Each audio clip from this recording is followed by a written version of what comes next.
Good morning to all of you. Welcome to my channel. आप सभी dictation regular लिखें, PDF से check भी करें। पीडीएफ के लिए आप मेरे Telegram channel steno with Shraddha को ज्वाइन कर सकते हैं। वहाँ से आप पीडीएफ लेके उसे चेक करें और उसे ट्रांसक्राइब भी करें, क्योंकि जब एग्ज़ाम आ जाता है उसके बाद हम अलर्ट होते हैं कि अब एग्ज़ाम की डेट आ गई है, तो अब हम ट्रांसक्राइब करना स्टार्ट करेंगे।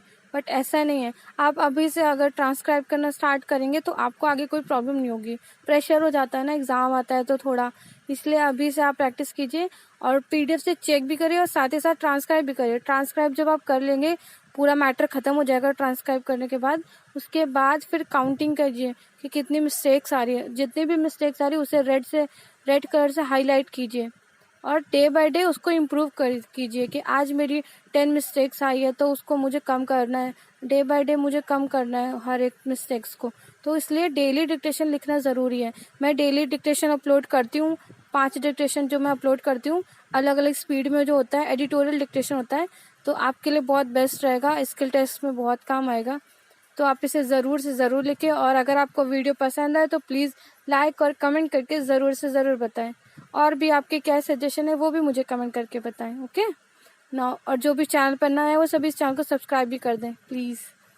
ओके नाउ डिक्टेशन स्टार्ट करते हैं। डिक्टेशन स्टार्ट होगी 5 सेकेंड बाद, जिसकी स्पीड रहेगी 110 वर्ड पर मिनट। स्टार्ट।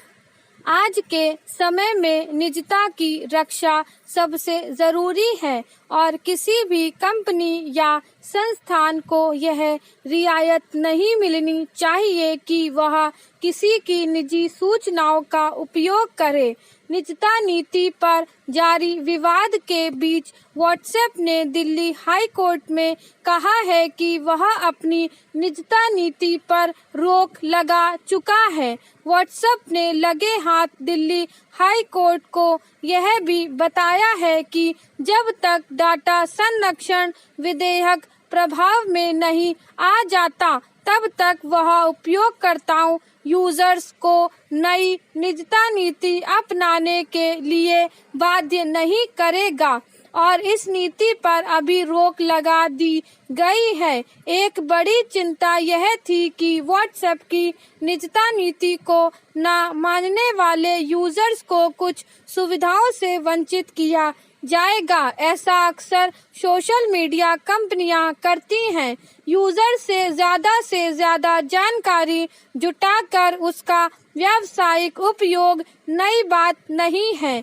जैसे जैसे यूजर्स अपनी सूचनाएं साझा करता है वैसे वैसे उसकी सुविधा बढ़ाई जाती है। लेकिन यह अच्छी बात है कि व्हाट्सएप ने अदालत के समक्ष यह भी साफ कर दिया है कि इस बीच वह नई निजता नीति को नहीं अपनाने वाले यूजर्स के लिए उपयोग के दायरे को सीमित नहीं करेगा। Para change. हालांकि इसका सीधा संकेत है भविष्य में यूजर्स को उतनी ही छूट मिलेगी जितनी सूचना वे साझा करेंगे। सोशल मीडिया मंचों पर यह स्वाभाविक चलन है। कई सोशल मंच तो भरपूर सूचनाएं लेने के साथ ही यूजर्स का प्रत्यक्ष आर्थिक दोहन भी करते हैं या दोहन के बारे में सोचते हैं। आम लोगों व अदालतों को भी सजग रहना होगा कि आने वाले समय में कोई ऐसी चालाकी ना हो कि यूजर्स चौतरफा ठगे जाएं। बहरहाल अदालत में व्हाट्सएप के रुख का नरम पड़ना कुछ उत्साहजनक है। व्हाट्सएप की ओर से वरिष्ठ अधिवक्ता हरीश साल्वे ने कहा है कि हम स्वतः ही इस नीति पर रोक लगाने के लिए तैयार हो गए हैं। हम लोगों को इसे स्वीकारने के लिए बाध्य नहीं करेंगे। वैसे व्हाट्सएप इसके बावजूद अपने यूजर्स के लिए अपडेट का विकल्प दर्शाना जारी रखेगा। मतलब निजता की रक्षा की लड़ाई लंबी चलने वाली है। सोशल मीडिया कंपनियां बहुत मजबूत हो गई हैं और अपनी मनमानी आसानी से नहीं छोड़ेगी। गौरतलब है कि अदालत फेसबुक और उसकी सहायक कंपनी व्हाट्सएप की अपीलों पर सुनवाई कर रही है, जो व्हाट्सएप की नई निजता नीति के मामले में जांच के भारतीय प्रतिस्पर्धा आयोग के आदेश पर रोक लगाने से इनकार के एकल पीठ के आदेश के विरुद्ध दाखिल की गई है। Para change. केंद्र सरकार को पूरी तरह से सतर्क रहना होगा। ये सोशल मीडिया कंपनियां इस कोशिश में हैं कि सरकार द्वारा डाटा संरक्षण विधेयक को लागू करने से पहले ही वे अपनी व्यावसायिक सुरक्षा का इंतजाम कर ले। अगर इन कंपनियों ने यूजर से पहले ही निजता संबंधी समझौता कर लिया तो फिर सरकार का डाटा संरक्षण संबंधी कानून निरर्थक हो जाएगा। आज सजग नागरिकों पर सर्वाधिक जिम्मेदारी है। निजता को जिस तरह की सुरक्षा अमेरिका या यूरोपीय देशों में हासिल होती है, वैसी ही सुरक्षा भारतीयों को भी हासिल होनी चाहिए। भारत एक विशाल बाजार है।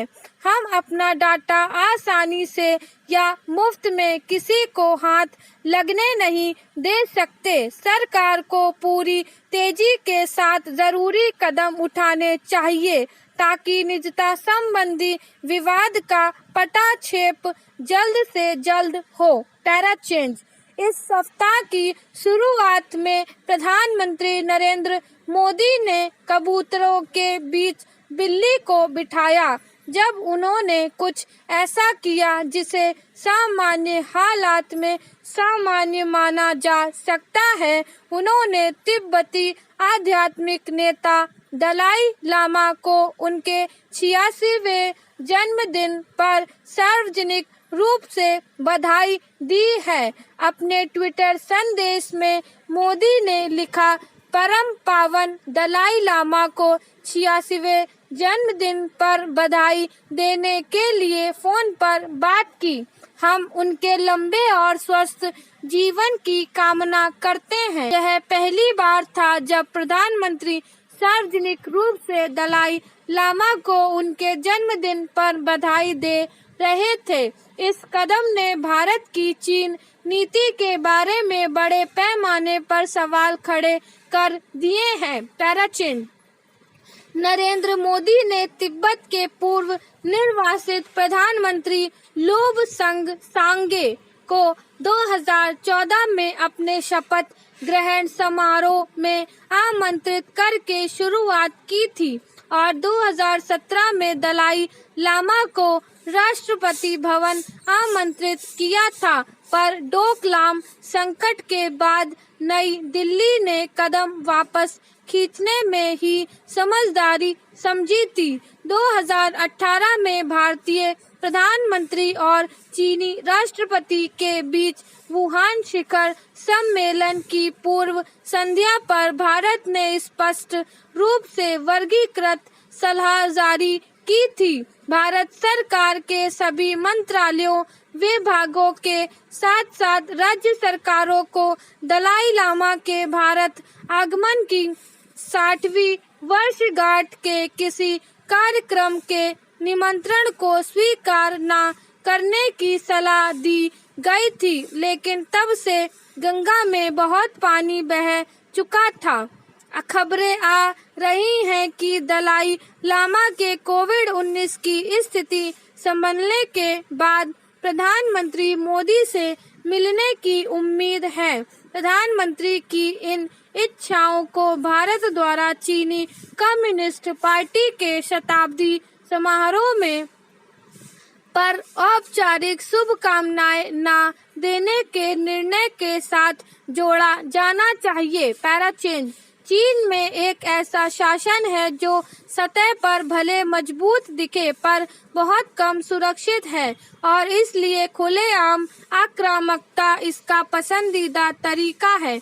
यह जैसे जैसे जिनजियांग और हांगकांग में अपने आचरण के लिए वैश्विक जांच के दायरे में आएगा, वैसे वैसे तिब्बत और ताइवान पर और रक्षात्मक होता जाएगा। दुनिया वर्तमान दलाई लामा को तिब्बतियों की स्वतंत्रता के संघर्ष के प्रतीक के रूप में देखती है, जबकि चीन के लिए वह भेड़ के कपड़ों में भेड़िया है। भारत के विशेष फ्रंटियर फोर्स SFF की दक्षता से परेशान PLA भी अधिक से अधिक तिब्बतियों की भर्ती की कोशिश कर रहा है। पैराचेंज, इसलिए भारत के लिए अपनी तिब्बत नीति को ठीक करना अनिवार्य है।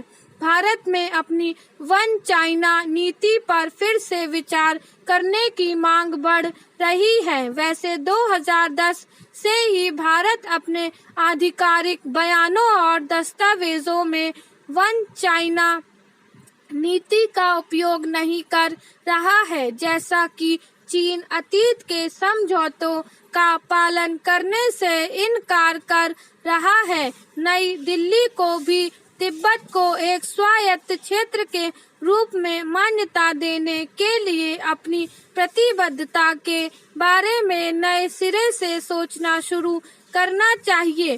किसी भी स्तर पर तिब्बत पर चीनी संप्रभुता की भारत की ओर से मान्यता चीन की तिब्बती स्वायत्तता की स्वीकृति पर निर्भर थी, जिस पर बीजिंग पूरी तरह से पलट गया है। पैराचेंज, वास्तव में भारत की तिब्बत नीति ने नई दिल्ली को अजीब स्थिति में डाल दिया है, जहां केवल चीन इससे संतुष्ट लगता है। तिब्बतियों की नई पीढ़ी भारत के असंगत दृष्टिकोण से असंतुष्ट है, जबकि कई भारतीय भी ऐसी नीति की उपयोगिता पर सवाल उठाते हैं जो परस्पर समान भाव वाली नहीं लगती। यदि अतीत में भारत की स्थिति इस उम्मीद से बंधी थी कि इस तरह की नीति के परिणाम स्वरूप चीन भारत संबंधों का सामान्यीकरण होगा और सीमा विवाद का अंतिम समाधान निकलेगा, तो इस उम्मीद को द्वेषपूर्ण चीनी व्यवहार द्वारा बार बार गलत ठहराया गया है। स्टॉप।